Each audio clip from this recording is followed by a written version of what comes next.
All right, so today I'm going to introduce another really powerful, game-changing idea to you in computer science, and that is the idea of custom functions. And we've been using functions. We've been using them a whole lot. We've been using the print function and the input function. We've talked about methods, which are kind of like functions, but they belong to a specific object or data type or variable type. Um, but functions so far have been ones that have been defined for us. We're just using somebody else's function, whether it's a Python function or inside the turtle library. We have functions that control the turtle. Those are all predefined. We don't get to define our own functions. But starting today, that all changes. Today, we're going to start using and creating our own custom functions that can do anything we want them to. So we can take 100 lines of code or 10 lines of code or a million lines of code, and we can take all that code and condense it down to one little function that we can use anywhere we want to in our code. It's a powerful idea because then you can write a function in one of your programs, and then you can reuse that same function in another program. Let's say you wanted to create a function that's like get integer. That's what we'll call it.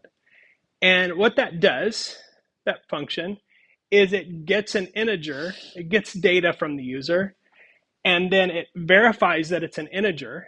And if it's a valid number type, then it converts it to an integer and returns that all in one command. So now you don't have to do that data checking anymore. You already just have a function that you can pull out of your pocket, put in your program, and now with one command, calling that function allows you to do all that stuff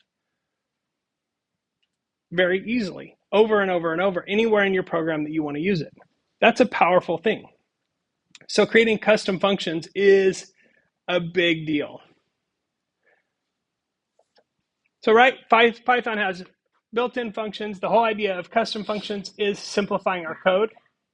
It also simplifies figuring out what's going wrong, by the way, debugging, right? So now if I have a function that does that, then when I run that code, if it gives me an error, I know exactly where to go to find that error because it's inside that function. It also helps us be less redundant in our code, right? What we found out in the ATM assignment is we're doing a lot of the same stuff over and over and over. We're checking a balance. We're seeing if we have enough money to make a withdrawal. We're converting number types. There's a lot of repetition in there. And that part of the reason that code for that program is so long is because we're repeating ourselves.